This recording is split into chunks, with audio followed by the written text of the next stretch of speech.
I enjoyed that. And sitting on the dock of the bay wasn't too bad either. The only question we had is who came up with it. He didn't have it. Just wait, couldn't wait. Wait for the question. Yes. Hey, I'll get these guys to do it. I'll talk to them now.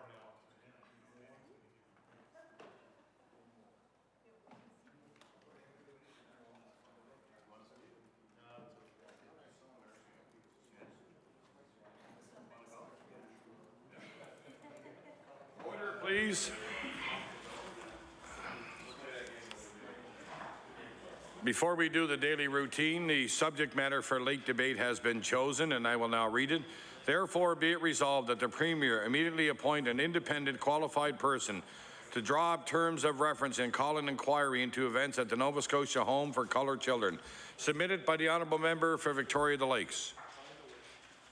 Daily routine, presenting and reading petitions.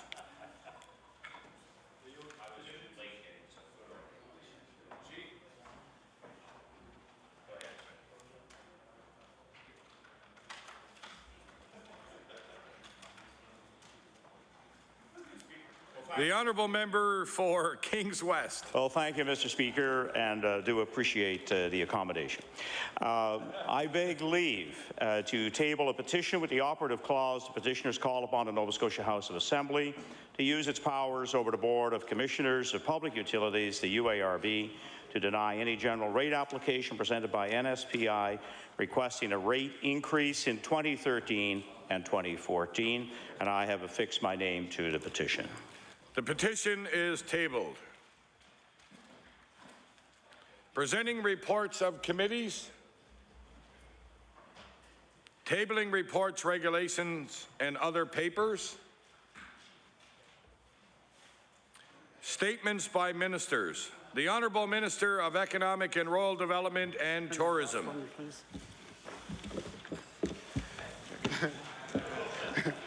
Thank you, Mr. Speaker. My apologies for being a little tardy. Mr. Speaker, I'm pleased to rise to talk about steps this government has taken to strengthen Nova Scotia's rural communities.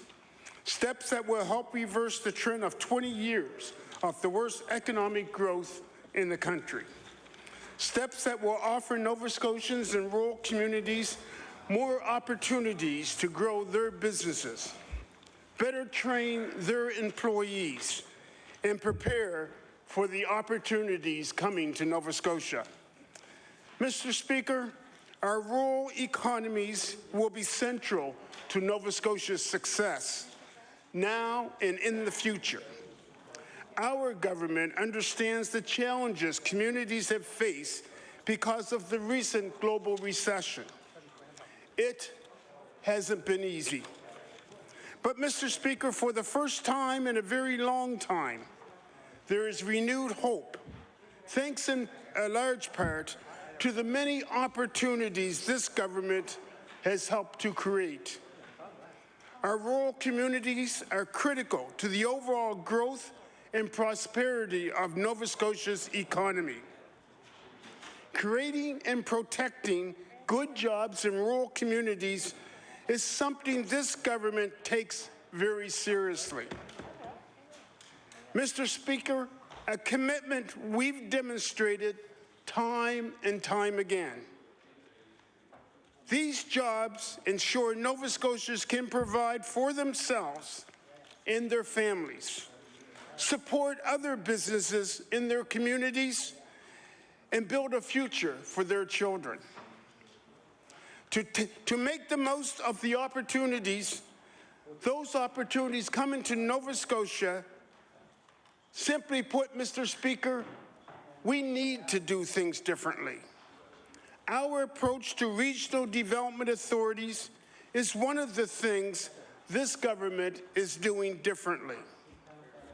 Yesterday, the independent panel appointed by the province and municipalities delivered its report and recommendations to support regional economic development in the future. Mr. Speaker, the RDAs we know today are 18 years old. While the talented people dedicated to regional development throughout the province have worked hard with the current model, it's time to give them the tools they need to succeed.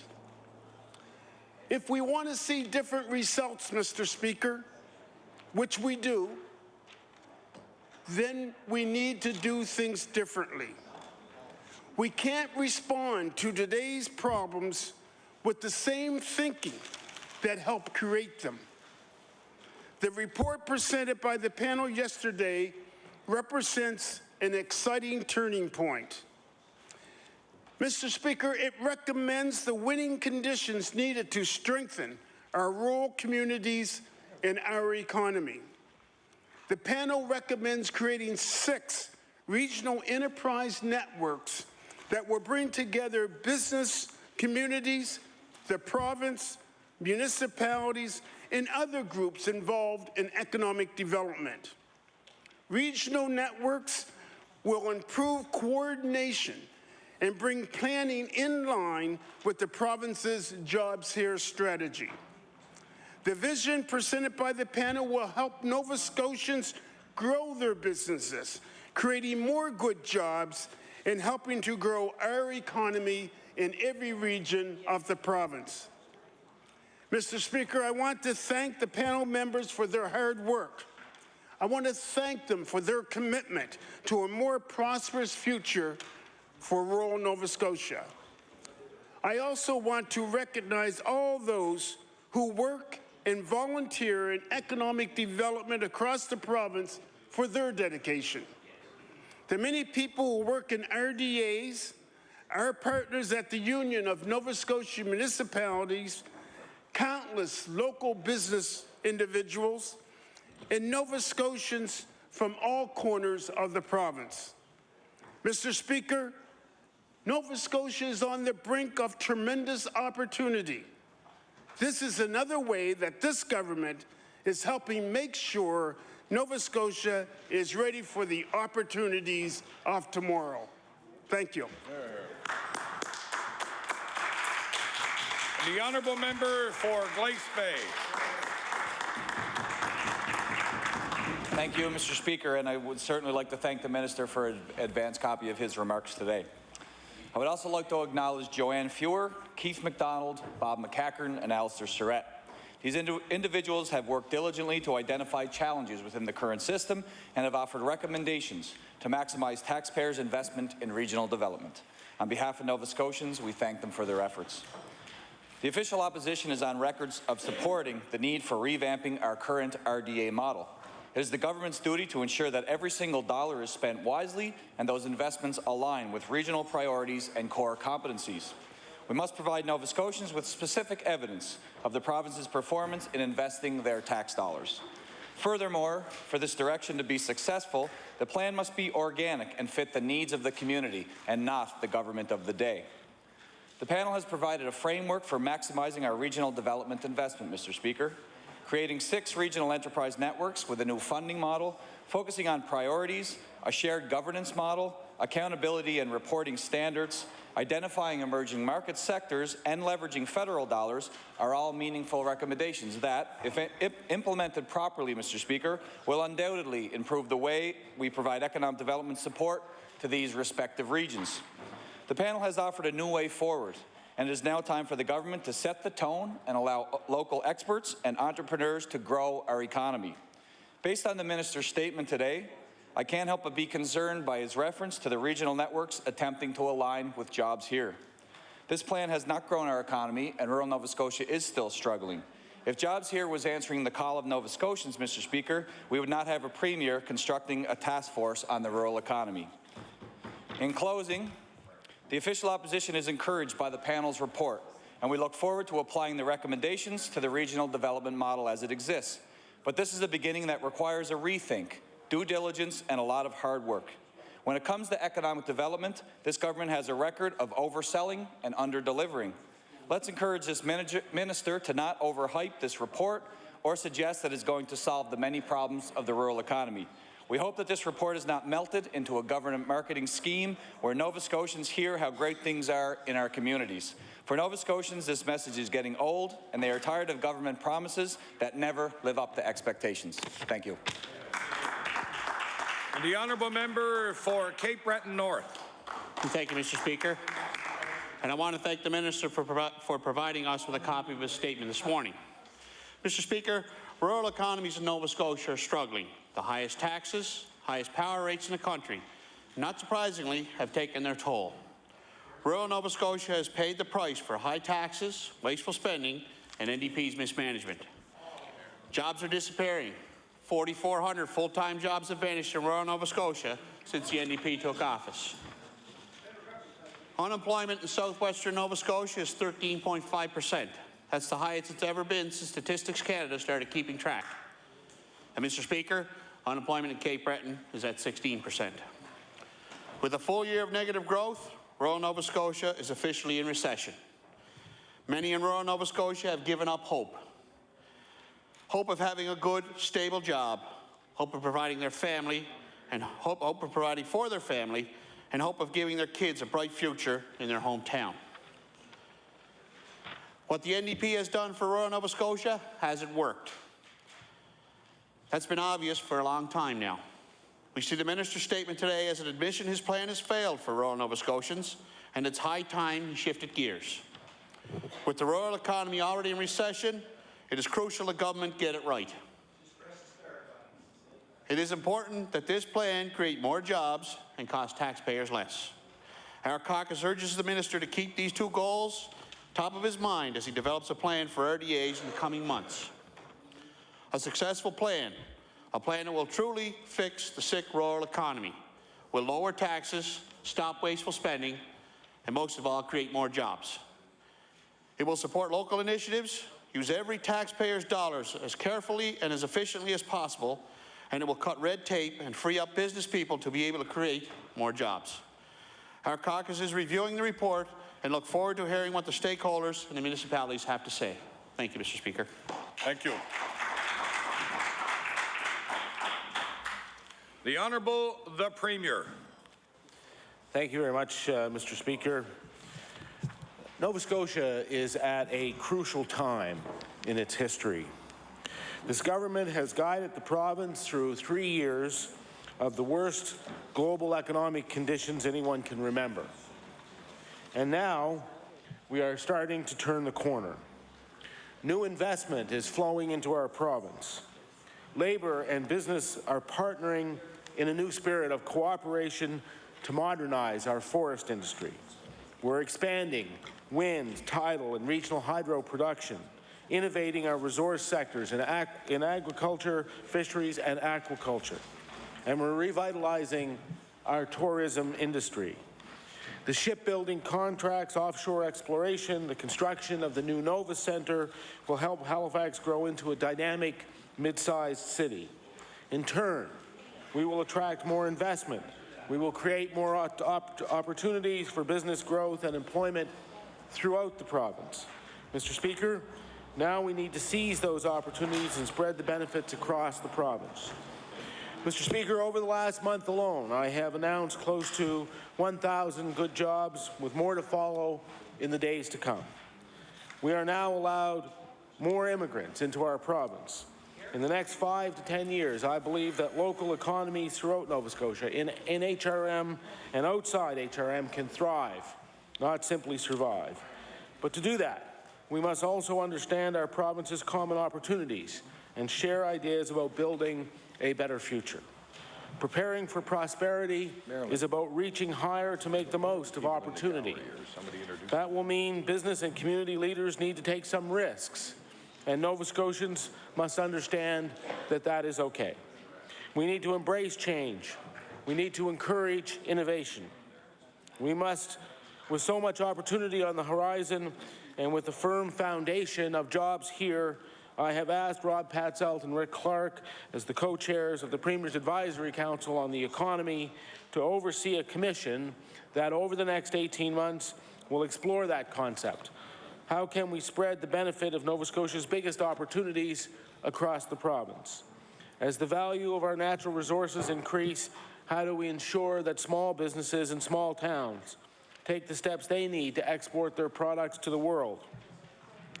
We are so fortunate to be surrounded by resources that can produce energy, food, and nutrients for the world. There are worldwide markets for our land and our forests that are producing high-value fiber, food, and energy. In fact, we have become a leader in green jobs and environmental protection. How do we manage the social and economic risks that sometimes go with economic development? How can we help Nova Scotians understand that growth in one part of the province means opportunity in others, and break down the outdated idea that regions of the province are competing against each other? Mr. Speaker, I believe we have the right people to consult Nova Scotians on these important points and to bring our province together. And Mr. Speaker, with your permission, I'd now like to introduce those people who will be making up the commission. With us today is Ray Ivany, who is the chair of the commission, John Bragg, Dan Christmas, Irene D'Entremont, and Susanna Fuller, who could not be with us today, and Joanne Fewer, who will lead the secretariat.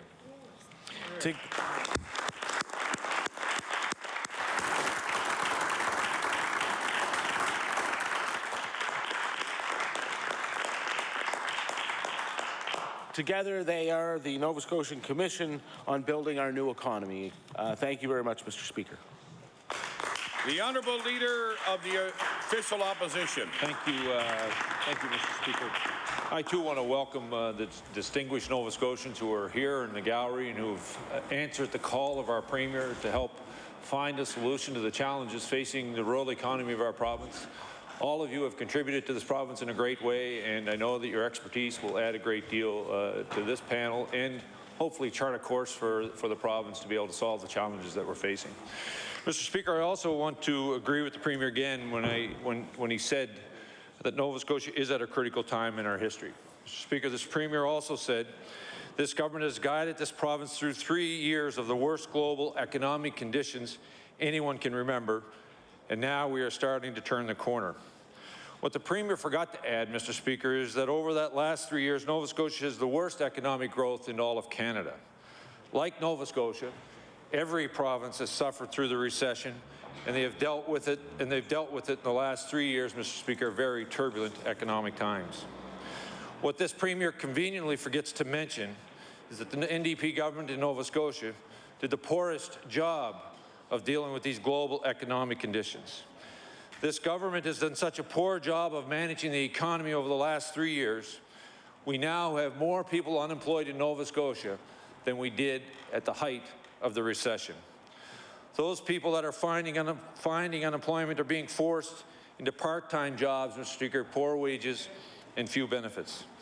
There are economic opportunities that lie ahead, but these opportunities have been continually delayed, and this government has not shown the leadership, Mr. Speaker, necessary to get the job done. The private sector consensus is that Irving, Shell, Deep Panuck, and the Donkin Mine are all keys to seeing economic growth in Nova Scotia. All 4 of these projects are either delayed or in jeopardy. The Premier states he wants to seize those opportunities and spread the benefit across the province. The first step in seizing these opportunities is ensuring these projects get up and running in a timely manner, and this government has not been able to do that. What this government has done, Mr. Speaker, is promise jobs, Mr. Speaker, but those promised jobs never seem to materialize. In fact, as the Premier noted, they promised 1,000 jobs in the last few weeks. Unfortunately, the Premier's job promises, Mr. Speaker, are a lot like the promises he made during the last election campaign, Mr. Speaker. When this government gave $590 million to 6 large corporations, Mr. Speaker, the government promised 15,000 jobs. And what did we see, Mr. Speaker? 1,300 fewer jobs in the province of Nova Scotia. Rural Nova Scotia has been disproportionately impacted by this government's economic mismanagement. In the last 3 years, rural Nova Scotia has lost 8,200 people and 4,400 full-time jobs. Things have been so bad in rural Nova Scotia, Mr. Speaker, that there's not been 1 month since this government has taken office that we have not seen the rural unemployment rate above 10%. Despite 3.5 years of double-digit unemployment, this Premier has insisted that his Jobs Here strategy was working for rural Nova Scotia. Today, Mr. Speaker, the Premier has finally admitted his economic strategy has failed. Today, this Premier is doing what he should have done 3.5 years ago. Mr. Speaker, the Liberals welcome the attention this government is finally paying to rural Nova Scotia. We just wish it had come earlier. People around this province have continually looked to this Premier for help, to stimulate our economy and to improve job prospects.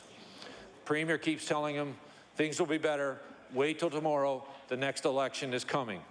People are losing patience, Mr. Speaker, with this government, and today's announcement is a clear admission that this government is finally starting to understand the frustration of rural Nova Scotia has been expressing for the last 3.5 years, Mr. Speaker. The Honourable Leader of the Progressive Conservative Party. Thank you, Mr. Speaker, and I too want to welcome our guests today. I know many of them personally. I know their ability and their talent and their energy and their commitment to our province. And although we may differ with the government over many things when it comes to managing our economy, I do welcome the appointment of the commissioners that are with us today. And of course, Mr. Speaker, I can't help but point out that since one of the most important employers in Cumberland County is one of the commissioners, I absolutely want to make sure that I put on the record how supportive I am of the appointment of these committee members. Mr. Speaker, they have an important task, but also a big task, because over the last 3 years, while the rest of Canada has added 688,000 full-time jobs, in Nova Scotia, our record is the exact opposite, that Nova Scotia has dropped 7,400 full-time jobs during the same time. So I only hope that the Premier and the NDP are ready to listen when the committee inevitably reports back the obvious, that having the highest taxes in Canada, having now confirmed that we have the highest electricity prices in all of Canada, having imposed unnecessary barriers to job creation like first contract arbitration, that the NDP is on the wrong course, and that I have great faith that this commission will report back that those elements are at the root cause of Nova Scotia's abysmal record, particularly in rural Nova Scotia, over the last 3 years compared to the rest of Canada. And Mr. Speaker, we can all only hope that the Commission is empowered to look at all of the options, including important decisions that Nova Scotians have, like the Muskrat Falls project. And unlike the Premier and his government, I hope that they do their homework and compare that 50-year decision, that $7.4 billion decision, to all of the alternatives available to Nova Scotians for clean and inexpensive energy. I actually just want to point out how pleased I am that Mr. Bragg and Oxford Frozen Foods are part of the commission, because that company, Mr. Speaker, looked at all its options for its own energy needs and recently switched to natural gas as a clean and cost-competitive solution to make that company more competitive than it already is as it competes around the world. Mr. Speaker, Oxford Frozen Foods did its homework and compared its energy options, something that the NDP have yet to do.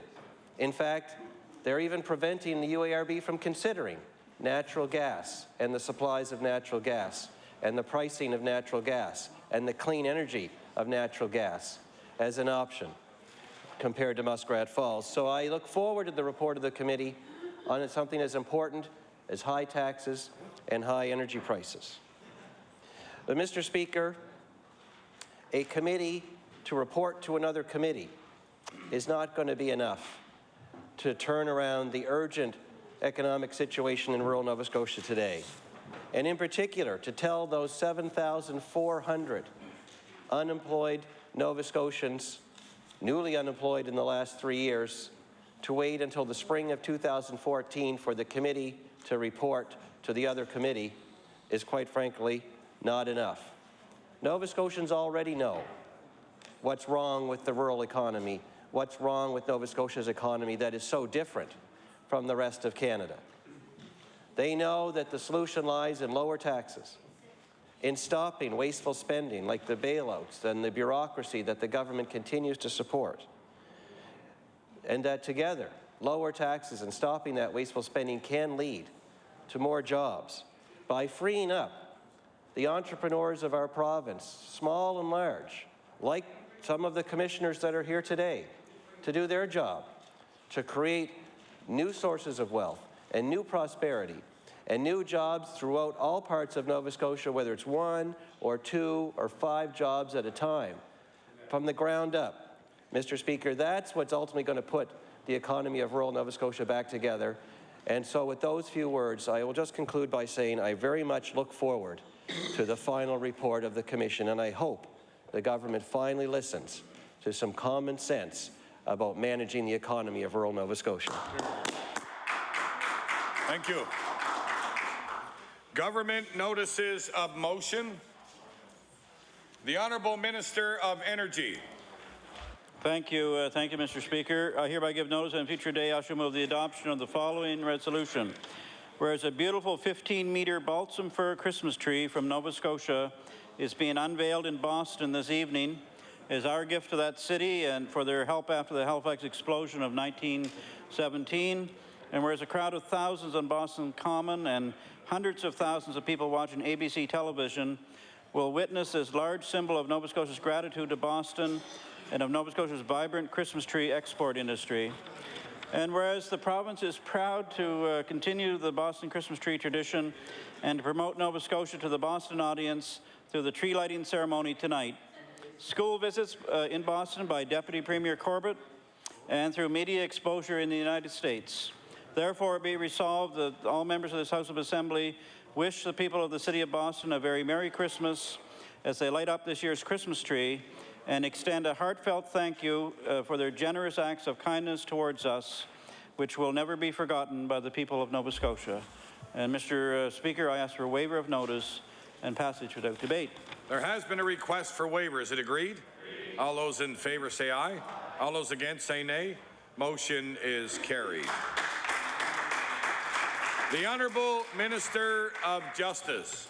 Thank you, Mr. Speaker. I beg leave to make an introduction. Most certainly. In the East Gallery today, Mr. Speaker, I would like to draw your attention to the gallery where we have with us today a former and current member of the Halifax Regional Municipal Police Public Safety Office. Sergeant Scott MacDonald is the Halifax Regional Municipal Police's newest public safety officer. He has worked alongside Superintendent Don Spicer for over 3 years on many public safety initiatives.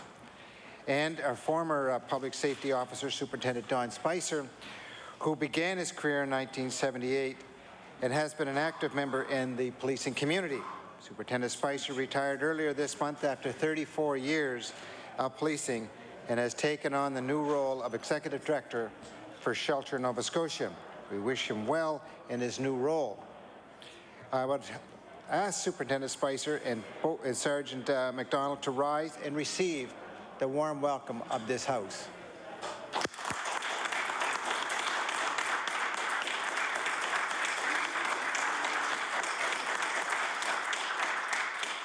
Welcome all our guests to the gallery and hope they enjoy this afternoon's proceedings. I will now recognize the Honourable Minister of Justice.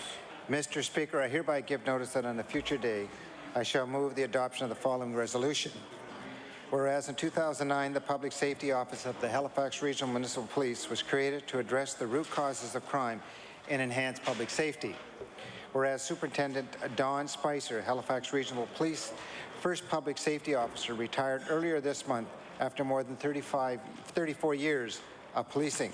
Whereas Halifax Regional Police recently appointed Sergeant Scott MacDonald to fill Sergeant Spicer's very large shoes. Therefore, be it resolved that all members of this House congratulate Superintendent Spicer of the Halifax Regional Police on his retirement from policing and wish Sergeant MacDonald all the best in his new role. Mr. Speaker, I request waiver of notice and passage without debate. There has been a request for waiver. Is it agreed? All those in favor say aye. All those against say nay. Motion is carried.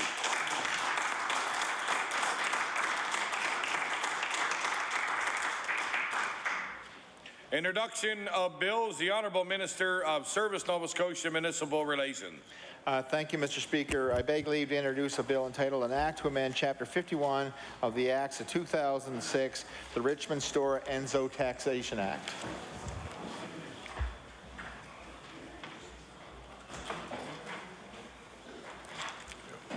The Honourable Minister for Service, Nova Scotia and Municipal Relations begs leave to introduce a bill entitled An Act to Amend Chapter 51 of the Acts of 2006, the Richmond Store Enzo Taxation Act. Bill number 155, entitled An Act to Amend Chapter 51 of the Acts of 2006, the Richmond Store Enzo Taxation Act.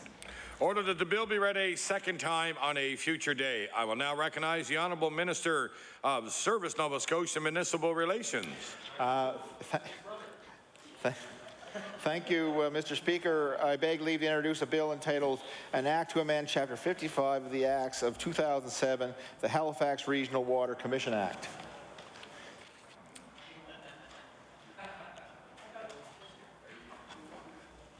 The Honourable Minister of Service, Nova Scotia and Municipal Relations begs leave to introduce a bill entitled An Act to Amend Chapter 55 of the Acts of 2007, the Halifax Regional Water Commission Act. Bill number 156, entitled An Act to Amend Chapter 55 of the Acts of 2007, the Halifax Regional Water Commission Act. Order that the bill be read a second time on a future day. I will now recognize the Honourable Minister of Service, Nova Scotia and Municipal Relations. Thank you, Mr. Speaker. I beg leave to introduce a bill entitled An Act to Amend Chapter 39 of the Acts of 2008, the Halifax Regional Municipality Charter.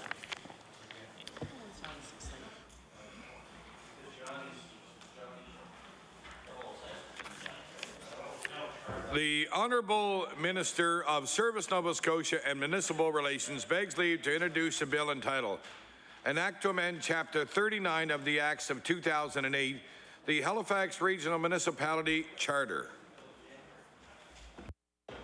Bill number 157, entitled An Act to Amend Chapter 39 of the Acts of 2008, the Halifax Regional Municipality Charter. Order that the bill be read a second time on a future day. Notices of motion. The Honourable Member for Clare. Thank you, Mr. Speaker. Mr. Speaker, I hereby give notice that on a future day I should move the adoption of the following resolution. Whereas the demand on the retail industry in Canada is always requiring constant change and innovation, and whereas to recognize this innovation among Canada's hardware and home improvement retailers, Hardlines has developed a new award to honor excellence in retail innovation. And whereas this new award, called the Marc Robichaud Award for Retail Innovation, was named in honor of one of the home improvement industry's pioneers, therefore it be resolved that the members of the House Nova Scotia Legislature thank Hardlines for developing this new award and honoring the late Marc Robichaud, owner of UJ Robichaud Timber Mart, a fifth-generation family business in Meteghan Centre, Nova Scotia. Mr. Speaker, I would request waiver of notice and passage without debate. There has been a request for waiver. Is it agreed? All those in favour say aye. All those against say nay. Motion is carried. The Honourable Member for Inverness. Mr. Speaker, I hereby give notice that on a future day I shall move the adoption of the following resolution. Whereas in 1951, the late Wilfred Prosper and the late Christiane Gugu were walking along the road in Wakeba and bravely entered a burning home to save infant Elizabeth Bernard and her brother Anthony Sillaboy. And whereas Wilfred first went upstairs and rescued Anthony, but was told another child was lying in a crib. And whereas though his clothing was on fire, he courageously went in the house again and passed baby Elizabeth out the second-story window before jumping out to save himself. Therefore, be it resolved that all members of this House of Assembly praise the late Wilfred Prosper and the late Christiane Gugu for sacrificing their own safety to save 2 children. Mr. Speaker, I request waiver of notice and passage without debate.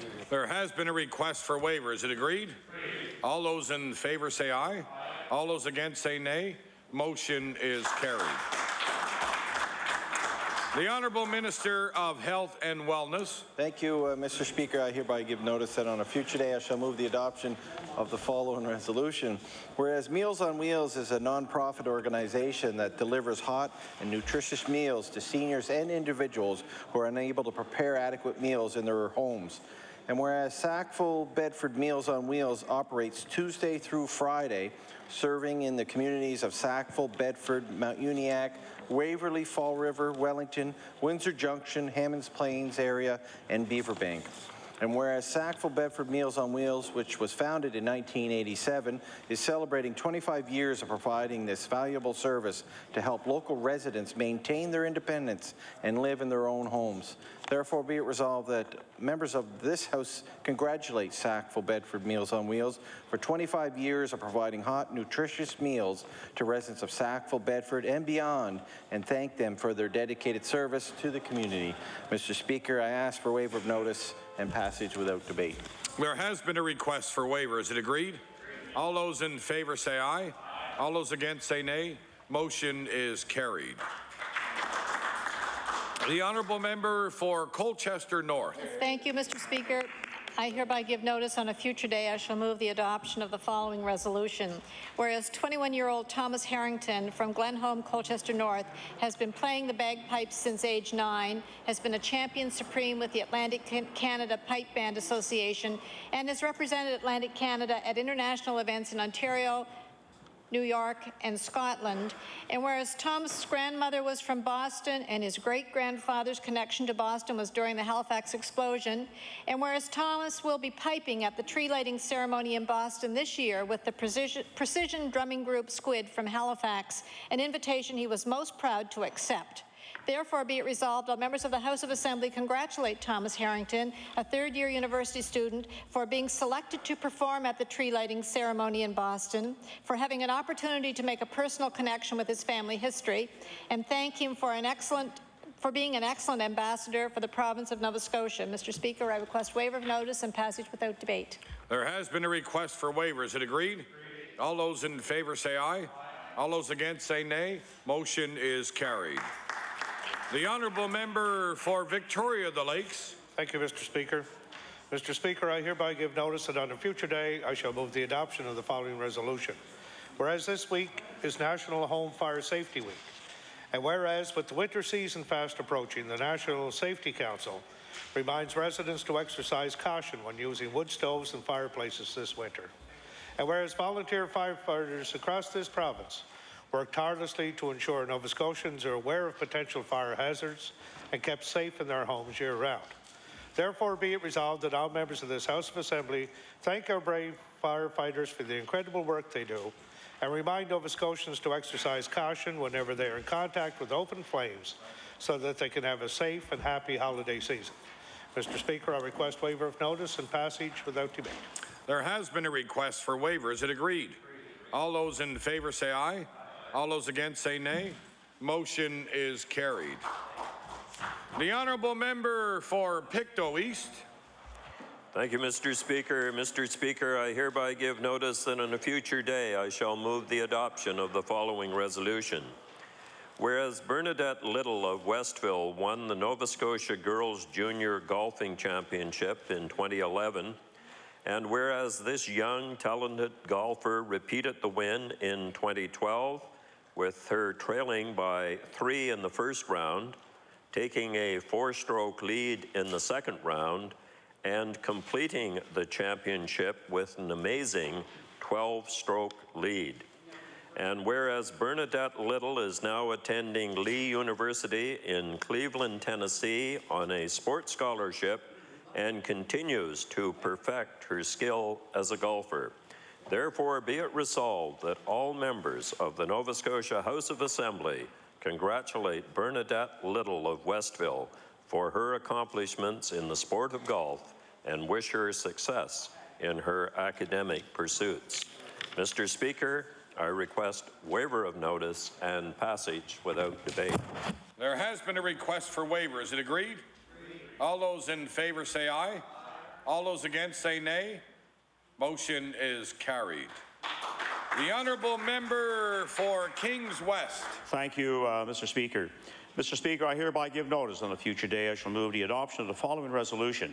Whereas Murray Salzman of Grafton Kings County started Marg's Glad Gardens in the spring of 2004 after his wife Marg died of cancer.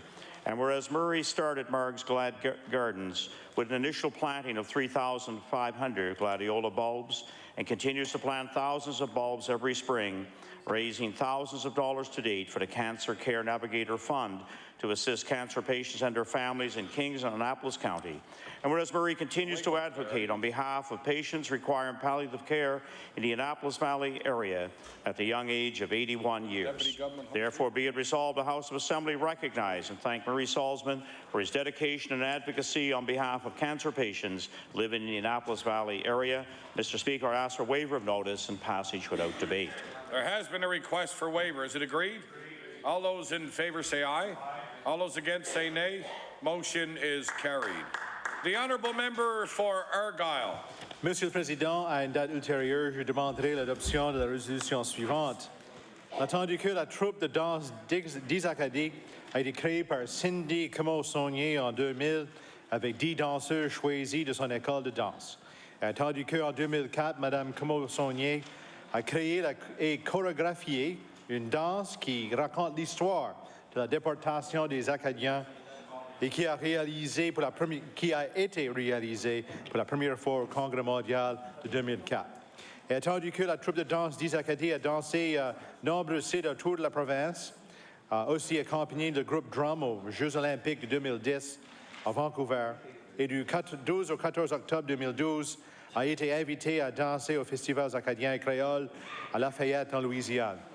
Par conséquent, qu'il soit résolu que tous les membres de cette Assemblée félicitent la troupe de danse d'Isacadie sur leur réussite et le remercient pour leur temps et leur dévouement à la préservation d'une partie importante de l'histoire acadienne. Monsieur le Président, je demande l'adoption de cette résolution sans préavis et sans débat. Mr. Speaker, I hereby give notice on a future day I move the adoption of the following resolution. Whereas the Dizakadi dance troupe was created by Cindy Comeau-Saunier in 2000 with 10 dancers from her school of dance. And whereas in 2004, Madame Comeau-Saunier created and choreographed a dance that told the story of the Acadian expulsion, which was performed for the first time at the Congrès Mondial Acadien events in 2004.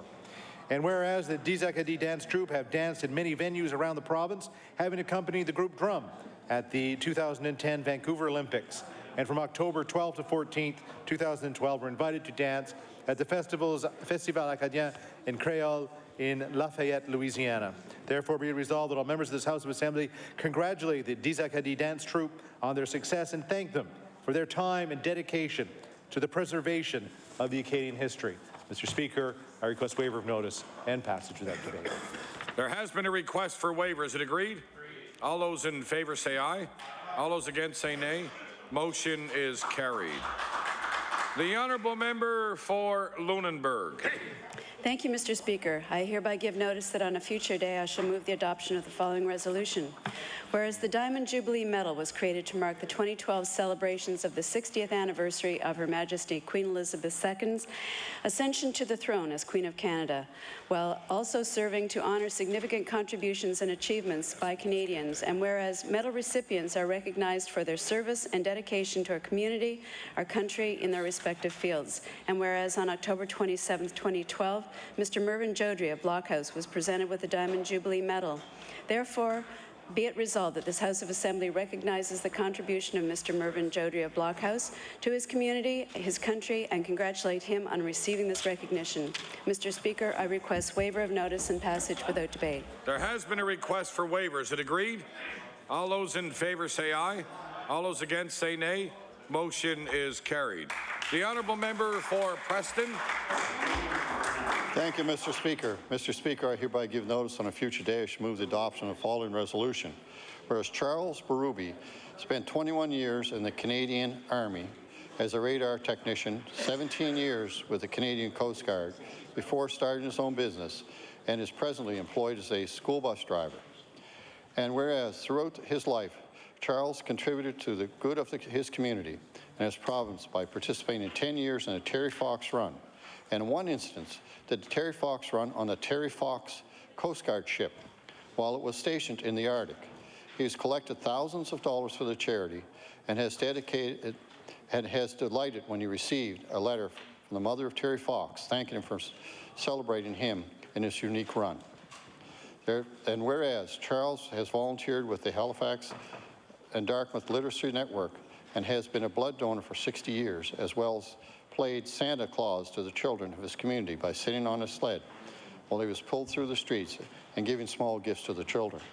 Therefore resolved that members of this House join with me in thanking Charles Berube for his many contributions to his community and to his province. And Mr. Speaker, I'd ask for waiver of notice and passage without debate. There has been a request for waiver. Is it agreed? All those in favour say aye. All those against say nay. Motion is carried. The honourable member for Argyll. Mr. Speaker, I hereby give notice on a future day I shall move the adoption of the following resolution. Whereas Clinton Saunier of Wedgeport was presented with the Queen Elizabeth II Diamond Jubilee Medal on October 11, 2012, and whereas Clinton Saunier was among 50 recipients of the Queen Elizabeth II Diamond Jubilee Medal at a special ceremony and reception held at the Annapolis Basin Conference Centre in Cornwallis. And whereas Clinton Saunier was recognized for his leadership and commitment in many organizations throughout his community, such as the Wedgeport Tuna Museum, Fire Department, as well as his involvement in his church. Therefore, be it resolved that all members of this House of Assembly congratulate Clinton Saunier for receiving the Queen Elizabeth II Diamond Jubilee Medal and thank him for his commitment and devotion to helping others in the community and church. Mr. Speaker, I request waiver of notice and passage without debate. There has been a request for waiver. Is it agreed? All those in favour say aye. All those against say nay. Motion is carried. The honourable member for Colchester Musquodoboit Valley. Thank you, Mr. Speaker. I hereby give notice that on a future day I shall move the adoption of the following resolution. Whereas Ben Réal Bouchard, the son of Réal Bouchard and Liza Boudreau, was born Tuesday, November 27, 2012, at 10:14 p.m. in Grey Nuns Hospital, Edmonton, Alberta. And whereas Ben arrived in the world at a weight of 8 pounds, 5 ounces, with mother and son both fine, and whereas Ben is the first grandchild for Patty Boudreau and the member for Guysborough Sheet Harbour, therefore be it resolved that the members of the Nova Scotia House of Assembly join in expressing thanksgiving for the birth of Ben Bouchard and extend congratulations to Ben's parents and grandparents. Mr. Speaker, I request waiver of notice and passage without debate. There has been a request for waiver. Is it agreed?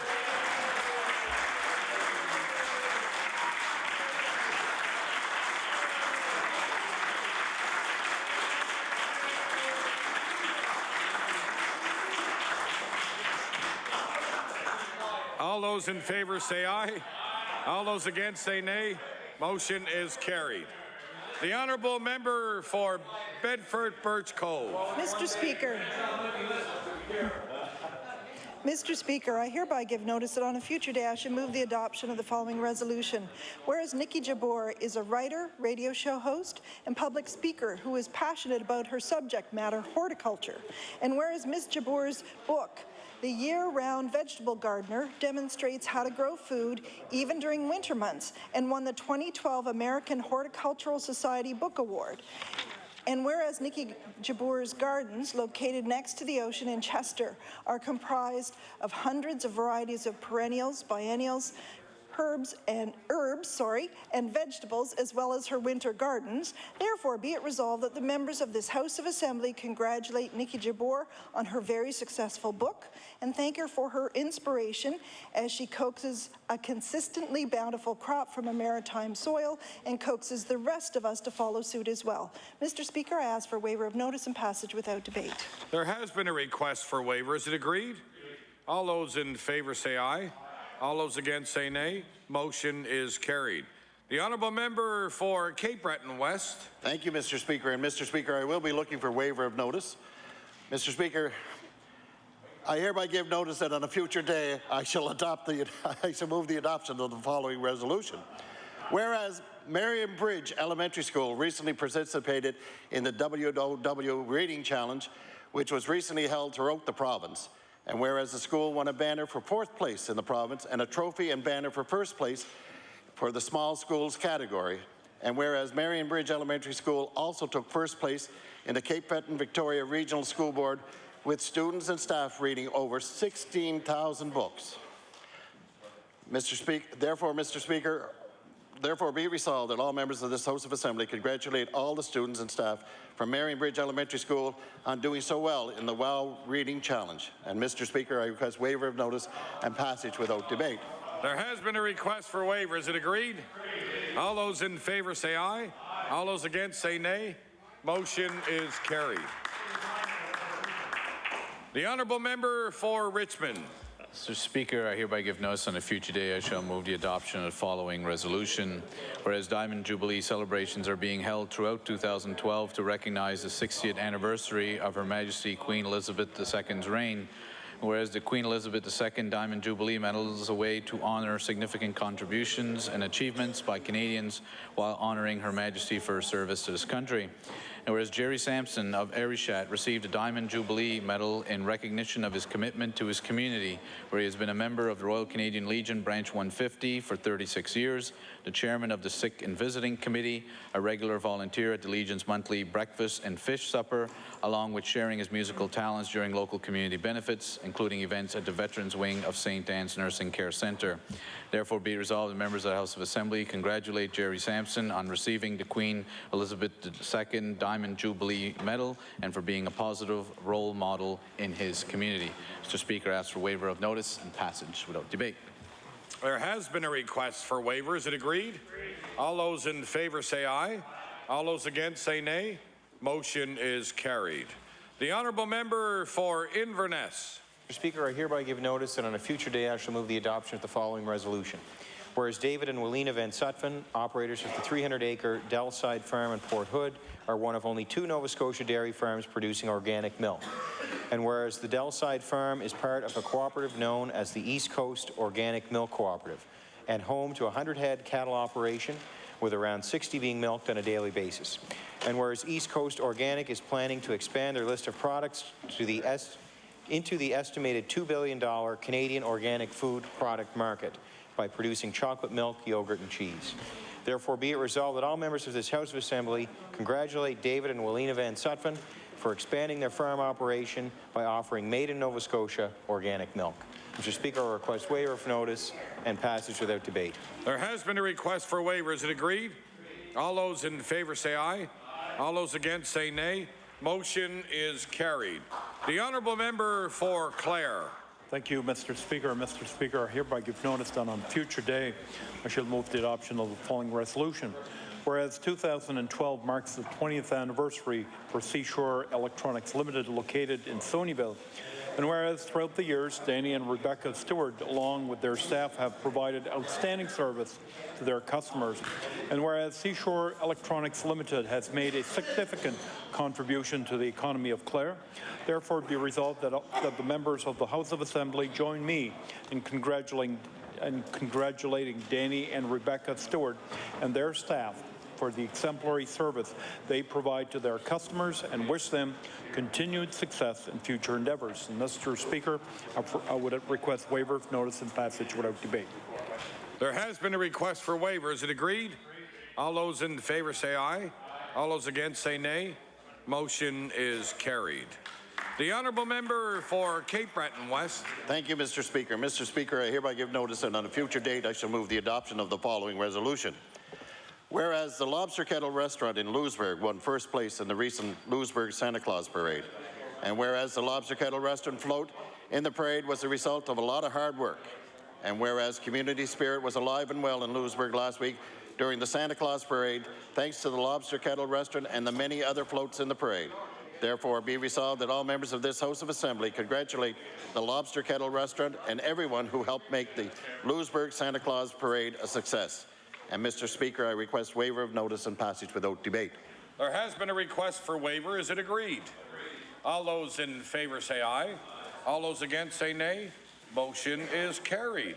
The Honourable Member for Preston. Thank you, Mr. Speaker. Mr. Speaker, I hereby give notice on a future day I shall move the adoption of the following resolution. Whereas Jessica Mary Roma, a 20-year-old from Gatesbrook, is in her third year of Bachelor's of Science degree at Mount St. Vincent University and has worked part-time at Cameron's Home Hardware in Porters Lake. Whereas for the past several years, she has been collecting and selling bottles so she can donate the proceeds to the Chesapeake Food Bank. And whereas the last 3 years she has donated the sum of $1,400, and she hoped to surpass her goal of $500 for 2012. Therefore be resolved, the members of this House recognize the contributions of Jessica Mary Roma to her community. And Mr. Speaker, I'd ask for waiver of notice and passage without debate. There has been a request for waiver. Is it agreed? All those in favour say aye. All those against say nay. Motion is carried. The Honourable Member for Hammonds Plains Upper Sackville on an introduction. Thank you very much, Mr. Speaker. And I'd like to draw the attention of members to the East Gallery, where you will, I'm sure, recognize a former page who is with us today. But a very important day for Lance Chua. He was sworn in as a Canadian citizen this morning. And I want to give the attention of the House to the former page.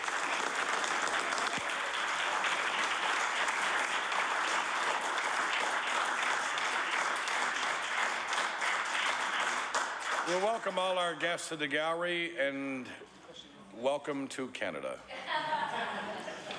The Honourable Member for Colchester North. Thank you, Mr. Speaker. I hereby give notice on a future day I shall move the adoption of the following resolution. Whereas the Nova Scotia Teachers Union meets each year at their annual council to discuss issues related to students, teachers, and education, and whereas resolutions regarding lower class size, class caps, and professional development were among those discussed at their 91st annual council this year, and whereas one significant resolution condemning the NDP government for its failure to understand the increasingly complex and diverse nature of today's classrooms was passed with a 99% approval, therefore be it resolved that all members of the House acknowledge that teachers have spoken with one voice, denouncing the NDP government for their failure to address complexities and diversities in the classroom that will impact all of our students. Mr. Speaker, I request waiver of notice and passage without debate. There has been a request for waiver. Is it agreed? I hear several noes. The motion is tabled. The Honourable Member for Bedford Birch Cove. Mr. Speaker, I hereby give notice that on a future day I shall move adoption of the following resolution. Whereas the CBC's Peter Code has spent 50 years as a meteorologist and weather forecaster, and whereas Peter was inspired to take up meteorology as a career when, as a high school student, he job shadowed the late great Rube Hornstein and ended up spending 5 decades telling us whether we'll need an umbrella, snowshoes, or sunscreen as we head out our doors. And whereas Peter's calm velvet tones have helped soothe nerves during weather events like Hurricane Juan or White Juan, and his accurate forecasting has proven a hallmark in the business. Therefore be it resolved, the members of this House of Assembly congratulate Peter Code on his 50 years of climatological service and wish him well in his bid to be named to the Guinness Book of World Records for the longest career as a meteorologist weather forecaster. Mr. Speaker, I ask for waiver of notice and passage without debate. There has been a request for waiver. Is it agreed? All those in favour say aye. All those against say nay. Motion is carried. The Honourable Member for Halifax Clayton Park. Mr. Speaker, I hereby give notice that on a future day I shall move the adoption of the following resolution. Whereas Jan Skora came to Canada from Poland in 1984 and has built his life in Halifax as a professional planner and senior staff member with Halifax Regional Municipality and an active member of the Polish community. And whereas on October 19, 2012, Mr. Skora was appointed by the Government of Poland as the first honorary consul of the Republic of Poland Poland in Nova Scotia. And whereas this appointment recognizes the strengthening relationship between Poland and Nova Scotia and also reflects the importance of the Polish community in our province. Therefore, be it resolved that the members of this Legislative Assembly congratulate Jan Skora on his recent diplomatic appointment and inclusion in the Honorary Consular Corps of Nova Scotia, and wish he and his wife Teresa all the best as they assume their duties on behalf of the Republic of Poland. Mr. Speaker, I ask for waiver of notice and passage without debate. There has been a request for waiver. Is it agreed? All those in favour say aye. All those against say nay. Motion is carried. The honourable member for Richmond. Mr. Speaker, I hereby give notice that on a future day I shall move the adoption of the following resolution. Whereas Diamond Jubilee celebrations are being held throughout 2012 to recognize the 60th anniversary of Her Majesty Queen Elizabeth II's reign, and whereas 60 $2,000 commemorative scholarships under the Diamond Jubilee Award, one for each year of the Queen's reign, are awarded to graduating grade 12 students who have demonstrated leadership and made significant contributions to their communities and province. And whereas Christoph Vetter of Richmond Academy received a Diamond Jubilee Scholarship in recognition of his high level of academic achievement in math and science, his interest in renewable energy resources, and his volunteer work with the Nicodemus Wilderness Project, along with visiting the elderly in his community. Therefore, be it resolved that members of the House of Assembly congratulate Christoph Vetter on receiving the Diamond Jubilee Scholarship for being a positive role model in his school and community. Mr. Speaker, I ask for waiver of notice and passage without debate. There has been a request for waiver. Is it agreed? All those in favour say aye. All those against say nay. Motion is carried. The honourable member for Dartmouth East. Thank you, Mr. Speaker. Mr. Speaker, I hereby give notice on a future day I shall move the adoption of the following resolution. Whereas the Select Committee on Establishing an Electoral Boundary Commission sat until December 31st, 2011, and whereas the committee held some meetings in camera, and whereas the committee, being now dissolved, cannot make public the Hansard record of those meetings, therefore be it resolved that the House of Assembly vote to release and make public the Hansard record of all meetings of the Select Committee on Establishing an Electoral Boundary Review Commission. Mr. Speaker, I ask for waiver of notice and passage without debate. There has been a request for waiver. Is it agreed? I hear several noes. The motion is tabled.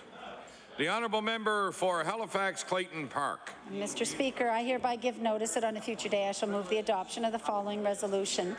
Whereas in the regional plan in 2006, Halifax Regional Municipality first proposed a regional park in the Blue Mountain Birch Cove Lakes area after vigorous lobbying by community groups such as the Halifax Northwest Trails Association. And whereas the province of Nova Scotia followed the HRM proposal, and in 2009 the process culminated in the official designation of 3,300 acres of Crown land as a protected wilderness, thereby preserving this beautiful area so close to urban development. And whereas the municipal plan for a regional park has finally resurfaced at a well-attended meeting on May 31st, 2012, where city staff presented a vision for the park and sought input from the public. Therefore, be it resolved that the members of this House of Assembly encourage Halifax Regional Municipality to move quickly and decisively on this park, as it will enhance and complement the provincial Blue Mountain Birch Cove Lakes Wilderness area. Mr. Speaker, I ask for waiver of notice and passage without debate. There has been a request for waiver. Is it agreed? All those in favour say aye. All those against say nay. Motion is carried. The honourable member for Dartmouth East. Thank you, Mr. Speaker. Mr. Speaker, I hereby give notice on a future day I shall move the adoption of the following resolution. Whereas Tory senators are recommending that maritime provinces amalgamate, and whereas while Tories may not be, most Nova Scotians are proud to be Nova Scotian, and whereas Nova Scotia has a long and distinguished history as its own province and as the seat of responsible government in Canada. Therefore, be it resolved that members of the House of Assembly affirm their support for our province of Nova Scotia and express pride in being Nova Scotian. Mr. Speaker, I ask for waiver of notice and passage without debate. Recognizing. There has been a request for waiver. Is it agreed? All those in favour say aye. All those against say nay. Motion is carried.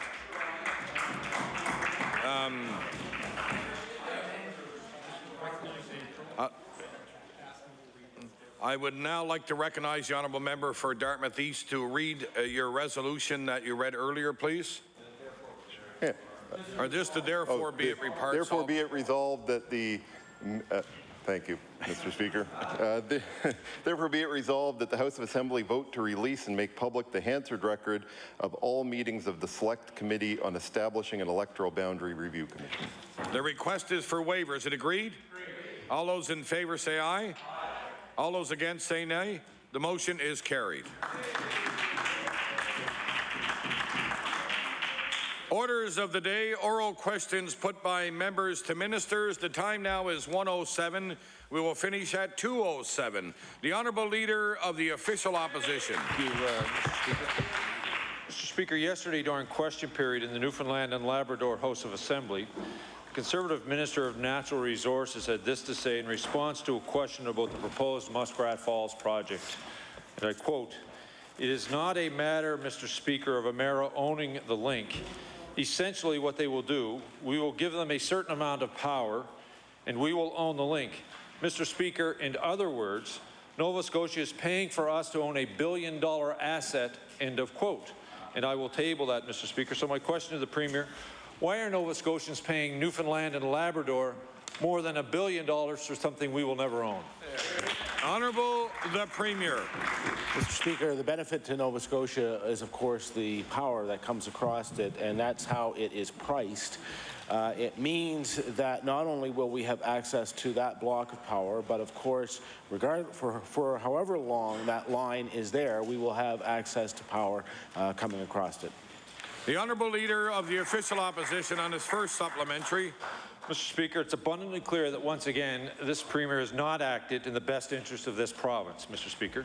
This maritime link deal, if it ever comes, Mr. Speaker, to fruition, will guarantee rate hikes for 35 years, and at the end of the day, Nova Scotians won't even own the asset, Mr. Speaker. My question to the Premier, how can this Premier continue to support a proposed deal without knowing the full cost, a deal that by all accounts will result in a more than $1 billion asset being transferred to Newfoundland and Labrador and higher rates for Nova Scotians? Honourable the Premier. Mr. Speaker, I don't know where the Leader of the Opposition has got his information from, but the fact of the matter is the way that this works is that there will be a stable one-time cost to Nova Scotians through the purchase of that asset. It means that we will have a stable price for that power over a 35-year period. If Nova Scotians today could have power at 1994 prices, just imagine what an advantage that would be for Nova Scotians. The Honourable Leader of the Official Opposition on his final supplementary. Mr. Speaker, Newfoundland and Labrador signed a deal with Quebec, Mr. Speaker, many decades ago that they're still paying for. Mr. Speaker, you know what they saw coming? This Premier of Nova Scotia to make up for the poor deal they signed with Newfoundland and Labrador. They know Nova Scotia, Mr. Speaker, would declare itself. Mr. Speaker, Newfoundland's portion of this deal has already gone up by $1.2 billion. That's the equivalent of what we know Emera's contribution to construct the Maritime Link will be. Since Nalcor's portion has gone up substantially, Mr. Speaker, it only stands to reason that Emera's portion will increase as well. So my question to the Premier, will the Premier instruct Emera Incorporated to release an updated cost of the Maritime Link deal immediately so that Nova Scotians can know just what their NDP government has gotten them into? Honourable the Premier. Mr. Speaker, my recollection of history is that the government that signed that deal on behalf of Newfoundland was in fact a Liberal government, Mr. Speaker. And we have seen so many fiascos entered into by former Liberal governments in this province, Mr. Speaker. We certainly don't want to emulate the work that they have done, Mr. Speaker. The simple fact of the matter is that Decision Gate 3, the Decision Gate 3 numbers around the Maritime Link are being compiled. They will be part of the application that goes forward to the Utility and Review Board, and of course they will be released along with the comparisons of the other alternatives to Muskrat Falls and what the cost would be to Nova Scotians if Muskrat Falls was not proceeded with. The Honourable Leader of the Progressive Conservative Party. Mr. Speaker, Mr. Speaker, this week Hydro-Quebec released its 2012 report comparing our power rates to those of 13 other Canadian cities. And I will table their report because it's now official that Nova Scotians are paying the highest power rates in all of Canada. So, Mr. Speaker, Nova Scotia families today don't need a new committee to tell them what's wrong with our economy. We have the highest power rates, highest taxes, an NDP government that continues to spend and bail out all of their money. Well, Mr. Speaker, my question to the Premier, will he allow his new committee to review his expensive electricity policy and let them produce one that Nova Scotians can actually afford? Honourable the Premier. You know, Mr. Speaker, I wish that we hadn't been saddled with the decisions that were made by previous governments with respect to our energy portfolio, but the simple fact of the matter is that we had governments, both Liberals and Conservatives, over the years who tied us to fossil fuels. The rates that we have today reflect the cost of increases of fossil fuels. Those fuel costs get passed along directly to families in this province. If anything, the leader of the Conservative Party, when he stands up next, should apologize to Nova Scotia families for the decisions made by past Conservative governments that have led to the position we are in today. The Honourable Leader of the Progressive Conservative Party on his first supplementary. Mr. Speaker, power rates are just a great example of an NDP Premier who hasn't found a problem in Nova Scotia yet that he couldn't manage to make worse, and that's who should be apologizing. The Canadian Federation of Independent Business, Mr. Speaker, in their recent Business Barometer report, show that small and medium-sized companies in our province are paying the second highest power rates in all of Canada, and I will table that for the benefit of the Premier. Our small and medium-sized businesses, Mr. Speaker, do not need another committee to tell them what's wrong with our economy. Now Nova Scotia faces a 50-year, $7.4 billion decision about Muskrat Falls. So my question to the Premier, will he allow his new committee to do what he and his government have failed to do, and that is review the Muskrat Falls project and share with Nova Scotians their opinion of whether that is the right way forward or not? Honourable the Premier. Mr. Speaker, the small business sector, like the rest of Nova Scotia, is laboring under an energy regime that was put in place by the past Conservative governments. They are the ones who tied us to the fossil fuel markets. They are the ones who privatized Nova Scotia Power. These are the decisions that establish the foundation that the rates of today are on. This was the decisions made by Conservative and Liberal governments, not New Democrat governments, Mr. Speaker. And in fact, the federal Conservative government requires the closure of the coal-fired generating stations in this province. And the question is, the only question that is before us now is, what does the future of energy look like in this province?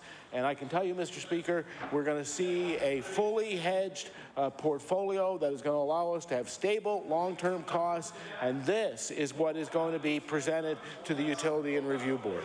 The Honourable Leader of the Progressive Conservative Party on his final supplementary. Thank you, Mr. Speaker. Statistics Canada reports show that in the last 3 years, Nova Scotia has had the highest percentage increase in the cost of energy in all of Canada, and I will table that for the benefit of the Premier. Those are the 3 years under the Premier's watch, Mr. Speaker. Again, clearly, the Premier has not found a problem in this province that he couldn't make worse, because what that report shows is that energy costs under his watch have increased by 25% in the last 3 years, Mr. Speaker.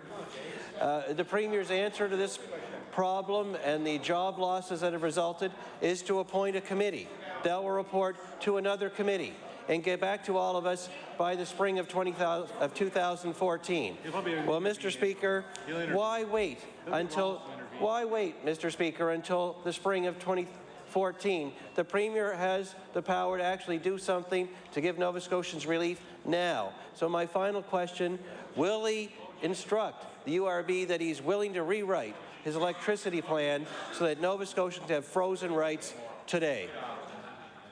Honourable the Premier.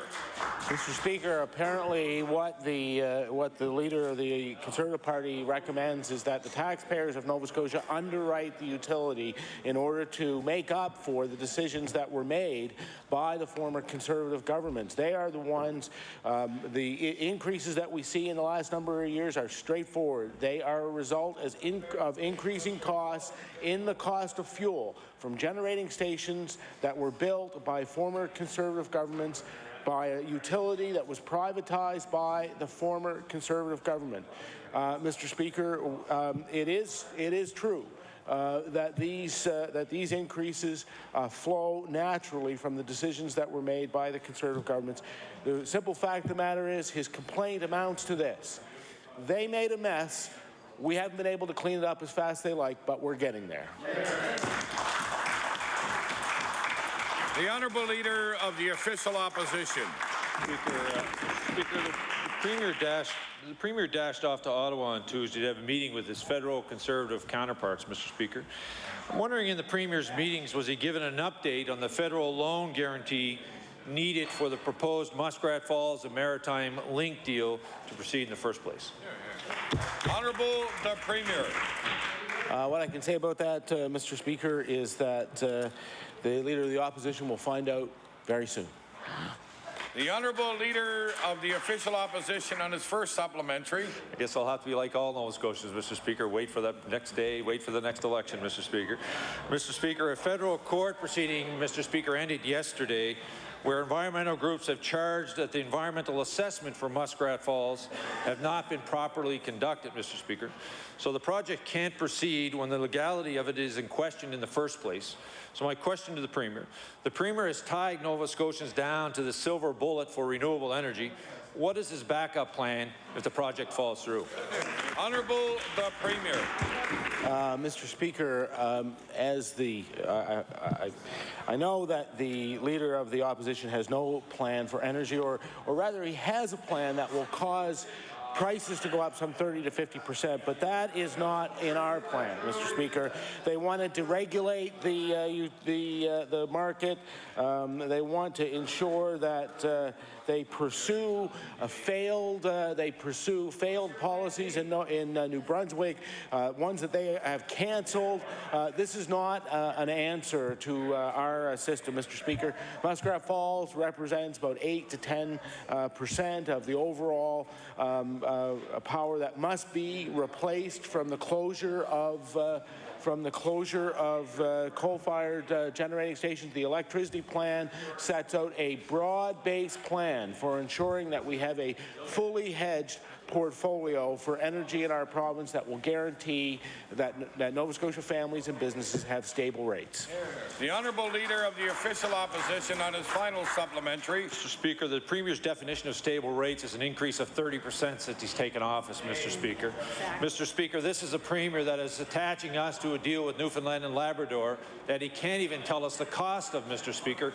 He doesn't even know how much the project is going to cost.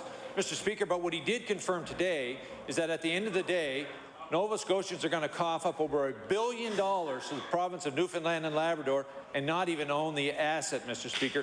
That is some plan for energy security in the province of Nova Scotia. Mr. Speaker, we have known all along that business leaders around the globe have seen this government as a place to come and get whatever they wanted, Mr. Speaker. But what's even more embarrassing, Mr. Speaker, is this Premier was ridiculed in the House of Assembly in Newfoundland and Labrador yesterday because they've seen him coming too, Mr. Speaker. And we're going to give Newfoundland and Labrador $1 billion for an asset that we don't own. Maybe the Premier could stand in his place when he talks about his energy plan and tell Nova Scotians exactly what it'll mean to their power bill. How much are they going up for? Honourable the Premier. Mr. Speaker, what it will mean is that they will have long-term stable rates for one block of that energy, Mr. Speaker. What it will mean is that instead of having what we have seen through the years of Liberal and Conservative governments, where you see these tremendous roller coasters in rates, you will in fact have an energy portfolio that provides stability for families, for businesses. What you won't get is what you get from the Leader of the Opposition. He was in favor of taking the HST off of home electricity, then he was against it, then he was in favor of it, then he was against it. Now he says, Mr. Speaker, that he won't remove it even though it's bad public policy, I believe is what he said. Mr. Speaker, what he will do is he will deregulate the market, causing rates to go up some 30 to 50%. Mr. Speaker, just for your information and information of the House, I would like to table a full list of the flip-flops on HST on tax of the Leader of the Liberal Party. The honourable member for Dartmouth East. Thank you, Mr. Speaker. You know, Mr. Speaker, the Muskrat Falls project has always had potential for Nova Scotia, but it's a shame the Premier signed a deal without knowing the cost to consumers and resulting in something which would now probably be a shackle around the necks of Nova Scotians rather than an opportunity. Unfortunately, it seems every day we learn the additional concerns about the project which could either delay it or possibly even cancel it. Mr. Speaker, one such issue which the Premier previously assured the House was settled is not, and those are concerns that First Nations communities have. So, Mr. Speaker, does the Minister responsible for Aboriginal Affairs believe that concerns raised by First Nations communities over this project should be addressed prior to the project moving forward? Honourable the Premier. Mr. Speaker, I think that the jurisdiction that has responsible for that should deal with it. It's their constituents. They're going to be dealing with them as is appropriate. What I do know, Mr. Speaker, is the opposition in Nova Scotia, like the opposition in Newfoundland, are trying to find ways to derail this project. And it is unfortunate because this is about the future, not only of Nova Scotia, but of our region. We are going to put in place energy infrastructure that is going to strengthen the entire region, Newfoundland, Nova Scotia, New Brunswick, and it's going to mean for Nova Scotians that we have access not only to the power that we arrange through the agreement, but through additional power. Power will be wheeled through Nova Scotia into the New England market. We'll be able to take more if we want.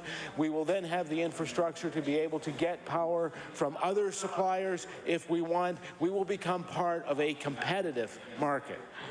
The honourable member for Dartmouth East on his first supplementary. You know, Mr. Speaker, the Premier just a few minutes ago accused the Leader of the Opposition of being against the Liberals in Newfoundland from decades ago, and yet he just spoke against the NDP of today in Newfoundland.